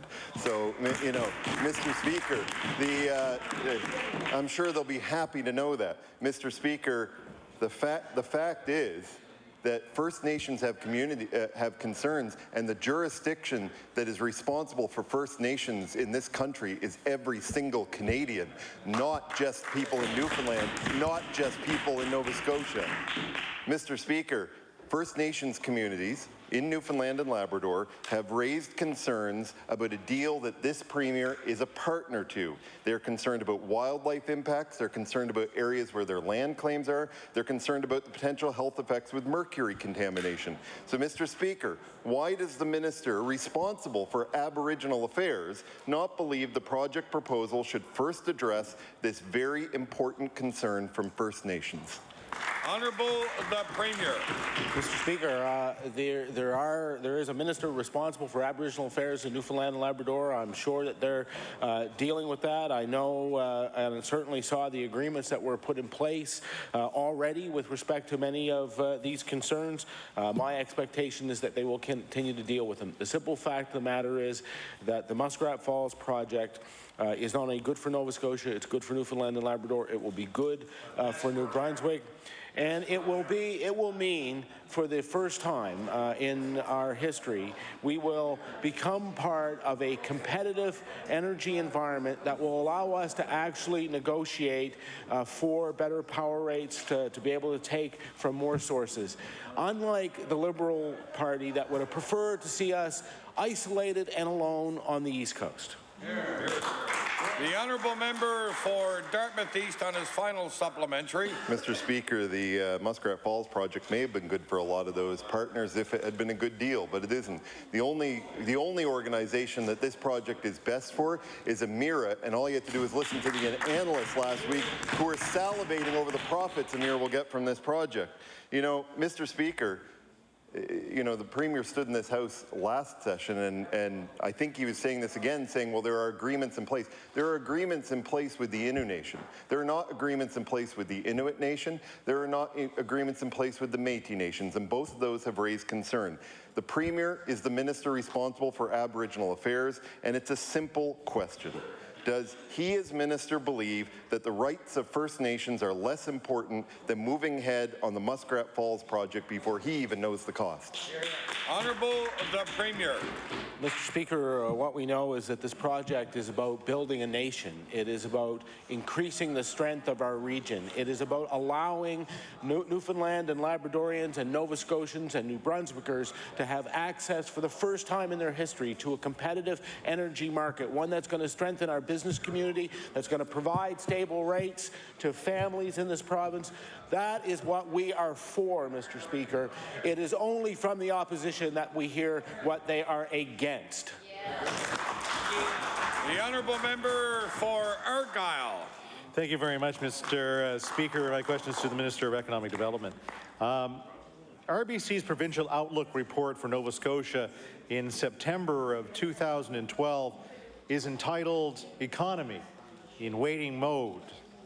The report says job creation stalled in the spring and was accompanied by slowing retailer sales momentum. The Conference Board of Canada shows Nova Scotia's rural economy is in a recession. We now have the highest power rates, the highest taxes, and this NDP government's wasteful spending is killing jobs. Now we have a new economic committee that will be going around the province and hearing the things that they already know.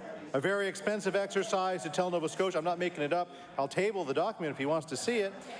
Very expensive exercise to tell Nova Scotians what they've been telling them for the last 3 years, and I know there's actually 5 members of the NDP that could possibly tell them what's going on in southwestern Nova Scotia. So my question to the Minister of Economic Development, will the Minister stop commissioning more reports to tell us what we already know, and will he lower taxes and stop wasteful spending to create more jobs?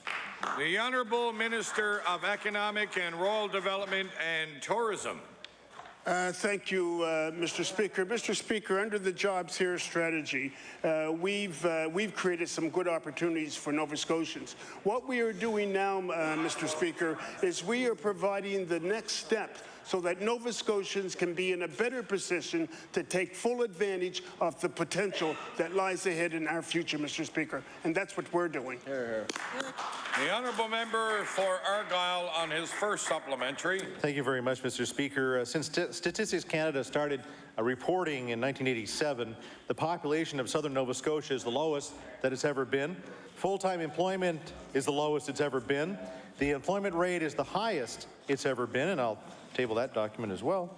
Donald Savoy's report, The Way Ahead for Nova Scotia, released in July of 2010, says, quote, I have long believed that a competitive tax regime is a powerful economic development instrument. Nova Scotia's tax structure is not competitive, at least when compared to other provinces. And I'll table that one as well. So we have the highest power rates, the highest taxes, and this NDP's government, so wasteful spending is killing jobs. Mr. Speaker, my question to the minister, will the minister stop commissioning more reports to tell us what we already know, and will he lower taxes and stop wasteful spending to create more jobs? The Honourable Minister of Economic and Rural Development and Tourism. Thank you, Mr. Speaker. Mr. Speaker, since we've been in government, we lowered taxes for small business. Now, Mr. Speaker, we didn't do it once. We didn't do it twice. We did it 3 times, Mr. Speaker. 3 times. Mr. Speaker, we also have the Small Business Credit Union Loan Program, Mr. Speaker. Mr. Speaker, we introduced the PIP initiative, Mr. Speaker, to help small and medium-sized business to be innovative, to purchase new equipment so that they could be more competitively in a global market, Mr. Speaker, and also the investment that we've made this government has made in human resources, Mr. Speaker, so Nova Scotians can be trained for the right skills, for the good jobs, not only now, Mr. Speaker, but well into the future. We are doing things. We will continue to do things. We are on the right path. The honourable member for Argyle in his final supplementary. Well, maybe he's not hearing from the 5 MLAs in southwestern Nova Scotia or South Shore.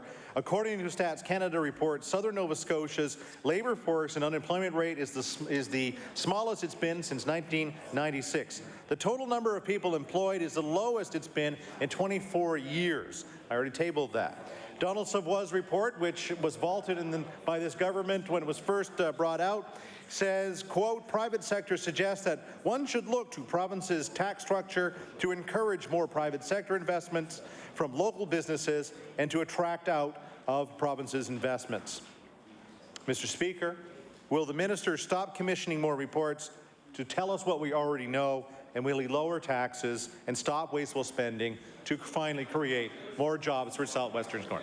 The Honourable Minister of Economic and Rural Development and Tourism. Thank you, Mr. Speaker. Mr. Speaker, this government has invested in Nova Scotians, Mr. Speaker. I could stand here at great lengths and I could talk about the new graduate program, Mr. Speaker, so that new graduates coming out of our universities can stay here and raise their families, Mr. Speaker. Mr. Speaker, maybe what the member opposite should be doing is writing Ottawa, Mr. Speaker, and questioning his cousins in Ottawa why all the reductions in job losses in the province of Nova Scotia, Mr. Speaker. That would be a good strategy. The Honourable Leader of the Official Opposition.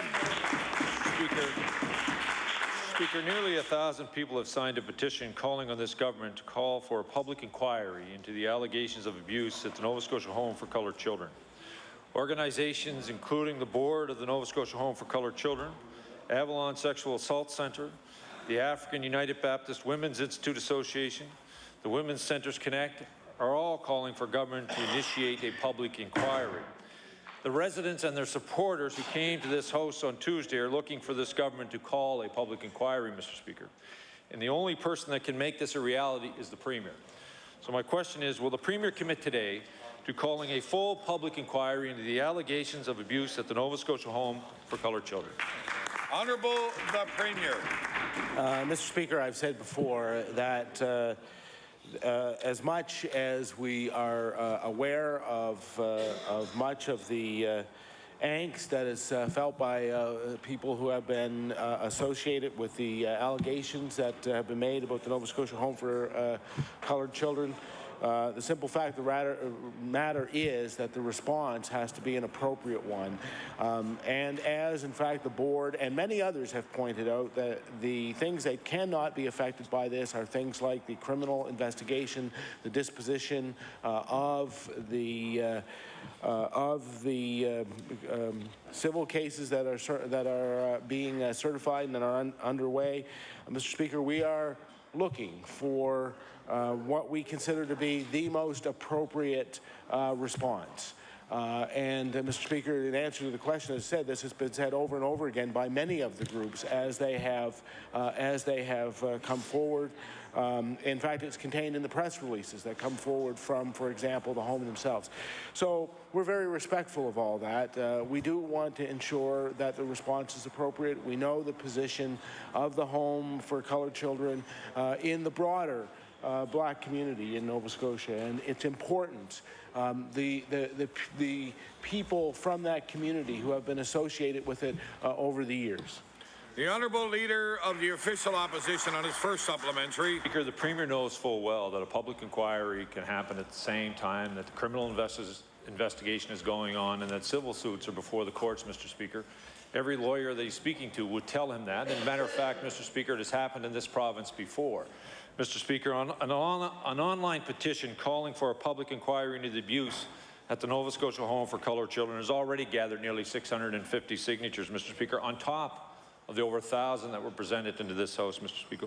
People are signing this petition for many reasons, and I'll quote, to ensure justice for the disadvantaged and to make certain this is not repeated, end of quote.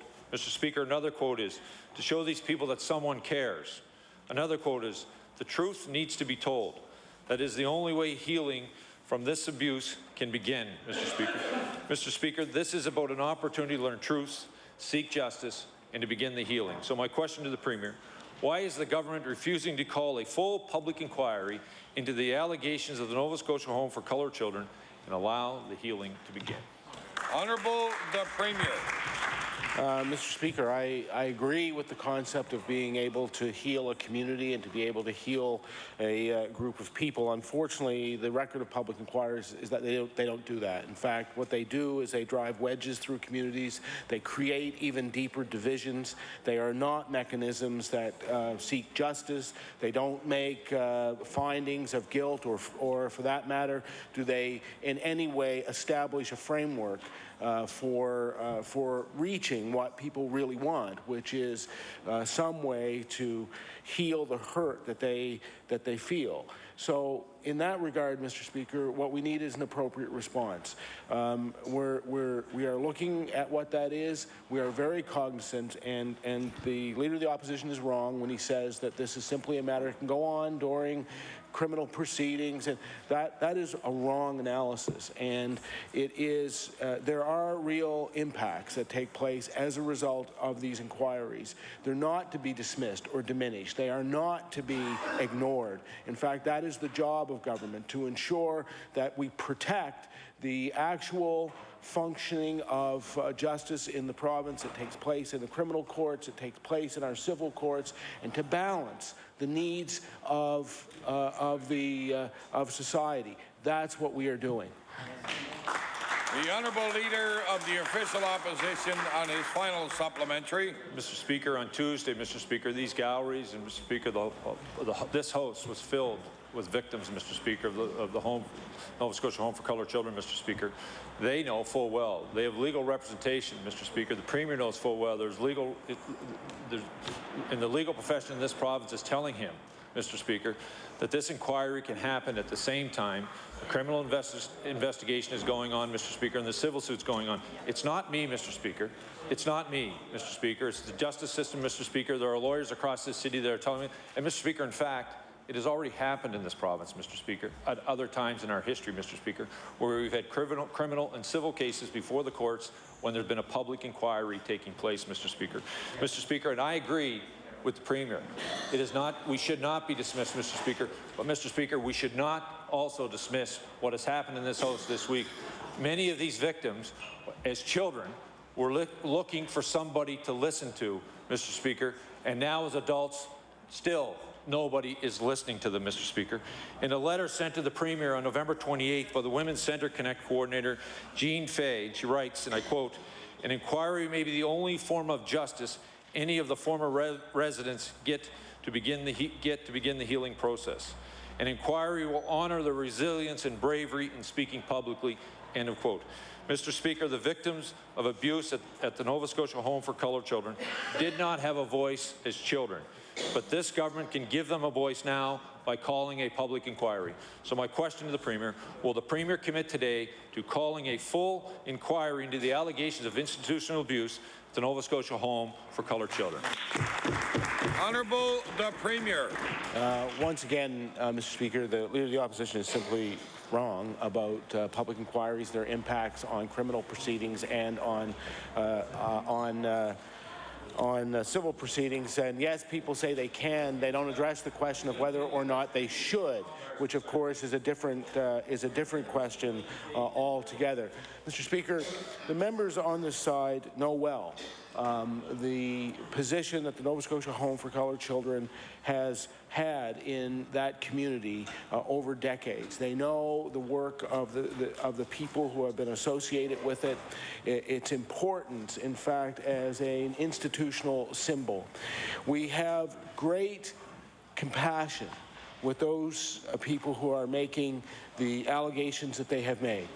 The question that is before us is what is the most appropriate response, not only the response that should be made, but when it should be made. And those are the things that are under active consideration.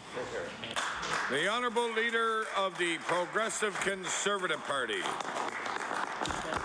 Thank you, Mr. Speaker. Last week, the Premier ruled out a public inquiry into the events at the Nova Scotia Home for Coloured Children.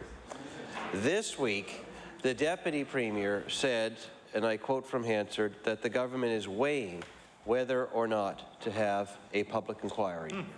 Well, Mr. Speaker, the Premier needs to hear directly from the former residents of the Nova Scotia Home for Coloured Children about their experience, and in fact, so too do all Nova Scotians need to hear their stories.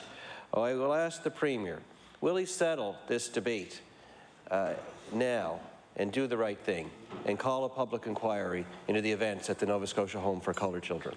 Honourable the Premier. Mr. Speaker, I beg to differ with the Leader of the Conservative Party. I've never ruled out the question of inquiry. What I have said is, in fact, the opposite to that. I have said that we must consider all of the circumstances that are here, including the fact that there are criminal investigations underway, including the fact that there is civil litigation that has been proposed, that the response to this should be the appropriate response. And that means that we have to be cognizant not only of the idea of a public inquiry means a lot of different things to a lot of different people. The structures of these things are as varied as there is an imagination for the bureaucracy or the lawyers who set them up. They should not be undertaken lightly, and they should not be taken believing that somehow they are going to resolve a problem. They will not. And in fact, what has happened in the past experience in this province, in other provinces, is in fact that they divide communities. They set people within those communities against each other. So, Mr. Speaker, what you want to be able to do is to ensure that you have the right response that is respectful of all of the interests that are outstanding in these circumstances. The Honourable Leader of the Progressive Conservative Party on his first supplementary. Mr. Speaker, the Premier says he hasn't ruled out a public inquiry and then proceeds to argue against having a public inquiry. Mr. Speaker, respected law professor Dr. Wayne McKay, Dalhousie Law School, has said quite clearly and publicly and repeatedly that a public inquiry can proceed at the same time as any other legal proceeding. That's right. Well, the government claims to be weighing their decision on this. Legal experts like Dr. McKay have provided real solutions about how we can proceed right now. The fact of the matter is, Mr. Speaker, nothing stands in the way of doing the right thing now and calling a public inquiry. So in light of the expert opinion of legal experts like Dr. McKay, will the Premier reconsider his position and immediately call for a public inquiry into the events at the Nova Scotia Home for Coloured Children? Honourable the Premier. Mr. Speaker, Dr. McKay, who I know well, and indeed I know many of the experts who have weighed in on this already. They say can, they don't say should. In fact, what they say is that there are real ramifications that result from making that kind of a decision. So, Mr. Speaker, I reiterate, we are not going to make decisions that we do not think are in the best interest of the community of a whole, as a whole. We are very cognizant of the dynamics of this situation and what it means, not just for the individuals, but for others throughout the communities. We are very cognizant of the history of the Nova Scotia Home for Coloured Children as an institution and as a symbol for a community that found itself the victim of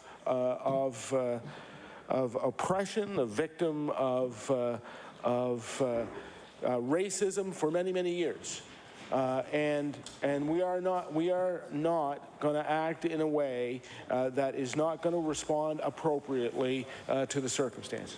The Honourable Leader of the Progressive Conservative Party on his final supplementary.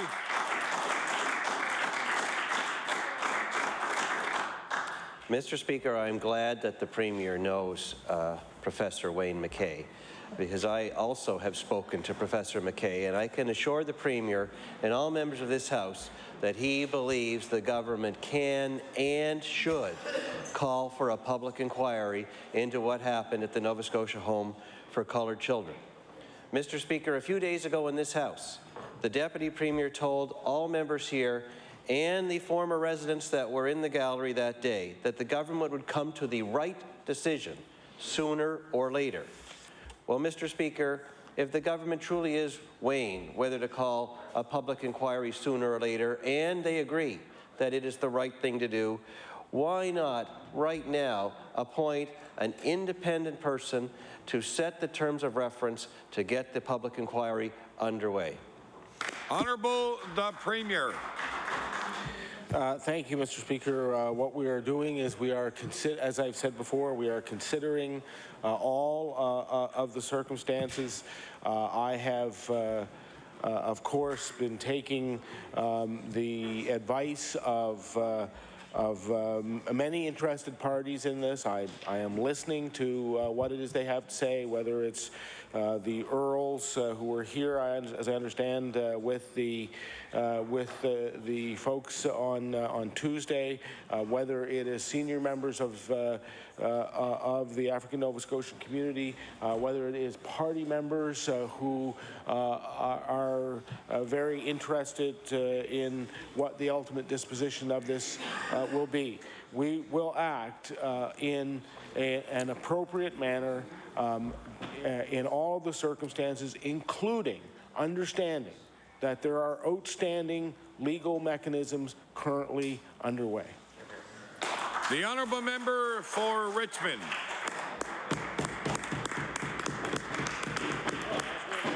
Mr. Speaker, in the Premier's attempts to justify why his government is refusing to call a public inquiry into events at the Nova Scotia Home for Coloured Children, the Premier has expressed concern over taking any actions which might impede criminal cases or civil cases. Ironically, this whole scenario has taught us that this government is in fact impeding civil cases from moving forward. The reason for that is that Nova Scotia is one of the few provinces in Canada which have yet to exempt child sexual abuse cases from the statute of limitations. So my question to the Premier is, why does Nova Scotia continue to place limits on when child sexual abuse victims can bring their civil cases to court? Honourable the Premier. Mr. Speaker, I'm going to table for the honourable member the Hansard from the last Liberal government that was here when they set the Limitations of Actions Act that is the exact provisions that he is complaining about. The honourable member for Richmond on his first supplementary. Mr. Speaker, to suggest that 20 years ago from today that Nova Scotians have not advanced in their appreciation and their knowledge of what a child sexual abuse victim goes through is absolutely shameful for the Premier to suggest that. Mr. Speaker, every day we hear horrific stories of what it must have been like for children who have suffered from sexual abuse. And almost every other Canadian jurisdiction has acknowledged that the memories of such abuse should never be placed under any sort of time restriction. Yet for some reason, this government, in a discussion paper, has not even opened the opportunity to removing those restrictions for child sexual abuse claims. So 20 years later, now that we have an NDP government, now that we have the knowledge of exactly what it is for victims of child sexual abuse, will the Premier answer as to why Nova Scotia refuses to follow other Canadian jurisdictions and remove the limits of statute of limitations for child sexual abuse cases? Honourable the Premier. Well, it is true that we also have to clean up messes that were made by the former Liberal governments as well. But the fact of the matter is, Mr. Speaker, the fact of the matter is fact of the matter is that this was part of the discussion that was taking place by the Bar Society and by the interested, that's right, and as a result of that discussion paper, that discussion was actually taking place. They have not come back. They've shaken their head, but it's true, it was taking place. They have not come back for this session of the House with recommendations. The honourable member for Richmond on his final supplementary. Let me help the Premier. On July 22nd, 2011, well-respected Nova Scotia lawyer Ray Wagner wrote on the reforms that were being proposed in Nova Scotia. He says, quote, Nova Scotia's proposed amendments largely mirrors Ontario's Limitations Act and follow the recommendations contained in the Uniform Limitations Act. There is one especially unfortunate exception. Nova Scotia's proposed legislation protects pedophiles. Now, Mr. Speaker, a stronger statement I cannot imagine. For the Premier to suggest that this is on the table when it clearly is not begs the question of why is it that Nova Scotia continues to drag its feet. So, Mr. Speaker, almost every day in the last 2 weeks, the House has not even sat for the allotted time that the government has called. So to help the government to fill up its time, will the Premier commit today to introducing legislation to remove the limits for child sexual abuse cases in Nova Scotia? Honourable the Premier. Mr. Speaker, I haven't seen what it is that the member has. He's simply wrong. In fact, the reason why they couldn't come to an agreement was around many issues that were on the table, which is why they didn't report, Mr. Speaker. So it's why we don't have legislation before the House today. The honourable member for Cape Breton North. Thank you, Mr. Speaker.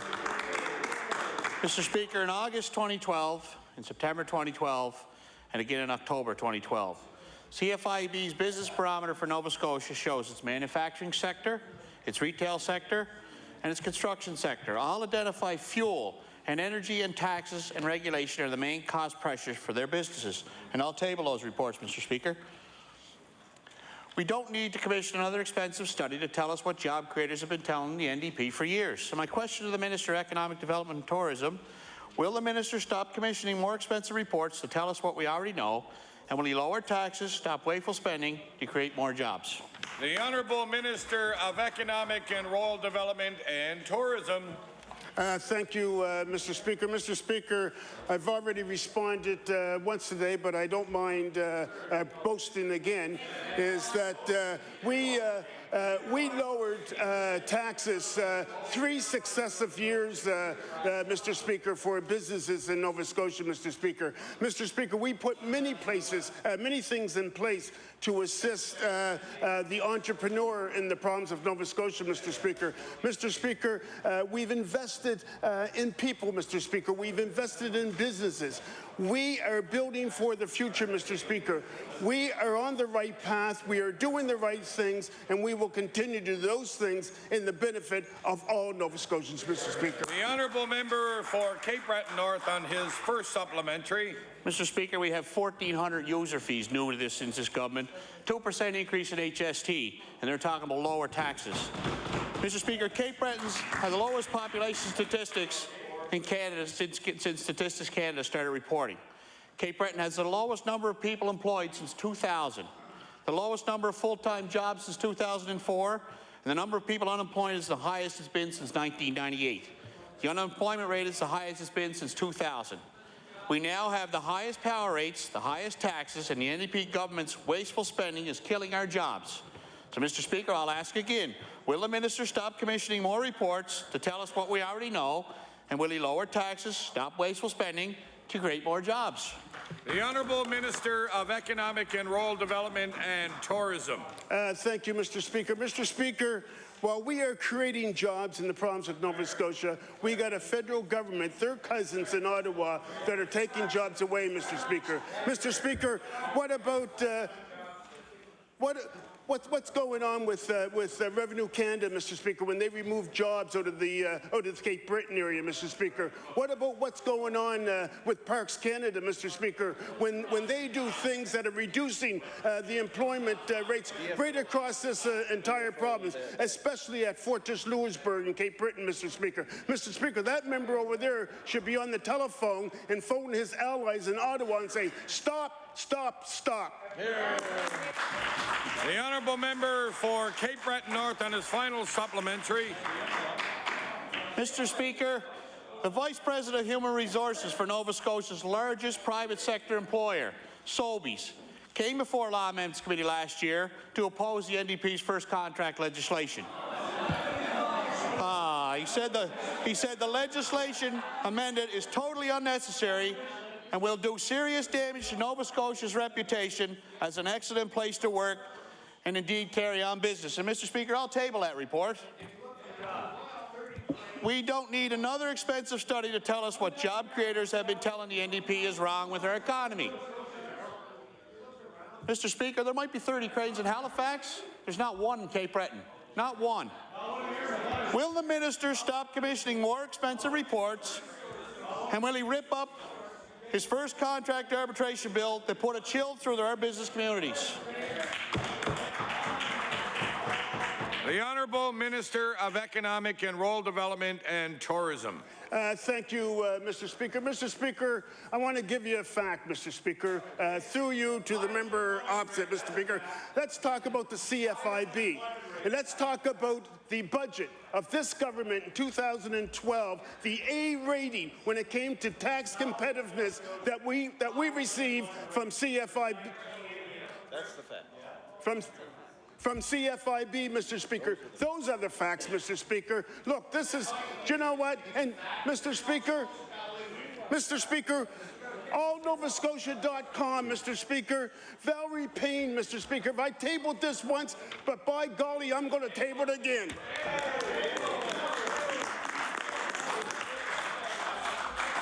The Honourable Member for Glace Bay. Mr. Speaker, on Tuesday, the Canadian Centre for Policy Alternatives recently released a report detailing the damage Harper's austerity measures will have on Nova Scotia. And I was there for that launch, Mr. Speaker, and I can tell you that the numbers truly are very alarming. The Harper Conservatives will cut 2,072 jobs in Nova Scotia. These are on top of the full-time job losses caused by 3.5 years of this government's economic mismanagement. After the Prime Minister's refusal to come to Halifax, the Premier took to Ottawa to meet with the Harper Conservatives. So my question to the Premier, will the Premier outline who he met with and what he discussed with those officials while in Ottawa? Honourable the Premier. Mr. Speaker, I'm happy to tell the member for Glace Bay that I met with the Prime Minister. I met with Minister LaBelle, who he would know is with Transport Canada. I met with Minister McKay. I met with Minister Kenny. With all of them, I discussed matters within their various portfolios, all of which touch on the economic growth and health of Nova Scotia. The Honourable Member for Glace Bay on his first supplementary. Mr. Speaker, Nova Scotians are concerned by this Premier's relative silence on the damage the Harper's Conservatives' austerity measures will wreak on our province. We know the Conservatives are going to cut $2.5 billion from the defence budget. Nova Scotians are worried that the already delayed shipyard project may suffer because of these cuts. In addition to the Conservative cuts, we know a recent managerial shift at Irving has happened, and Nova Scotians are also concerned about the impact this will have on our ability to stick to an already revised shipyard schedule. My question to the Premier, can the Premier guarantee today that there will be no further delays with the shipbuilding contract? Honourable the Premier. Mr. Speaker, no, I can't guarantee that. I certainly can't guarantee what the weather will be next week either. There are lots of other things I can't guarantee. What I can say is that we prepare to make sure that we take maximum advantage of the contracts that we have before us, the industrial contracts. That is why we are ensuring that Nova Scotia community colleges are able to train young men and women so that they'll be able to get jobs in the largest industrial contracts contract in our history. It's why we're working with the universities to make sure that we have appropriate numbers of engineers to be able to fill the job requirement, people in IT, people throughout the supply chain that will be able to fit in and make their lives working on those contracts. It is, in fact, Mr. Speaker, why we invested in that contract, one that if the member for Glace Bay had his way, we wouldn't have, and those ships would be built in Quebec or British Columbia or somewhere else, but not in Halifax. The honourable member for Glace Bay on his final supplementary. Mr. Speaker, we have a federal Conservative government implementing severe austerity measures that will cause the loss of over 2,000 jobs. We have a provincial government whose mismanagement of the economy has cost us more than 3,000 collective jobs. There are more Nova Scotians unemployed now than during the recession, and this government's inability to grow the economy, this government's austerity measures, and this government's silence on Harper's cuts will mean things will get worse if this government doesn't change the provincial direction. The launch of this government's Rural Economic Development Task Force is certainly a sign of hope. Though this task force is 3.5 years late, Mr. Speaker, at least the government's finally admitting that its strategies so far have failed rural Nova Scotia. My question for the Premier, rural Nova Scotia has lost 8,200 people and 4,400 full-time jobs in the last 3 years. Why has he waited so long to act?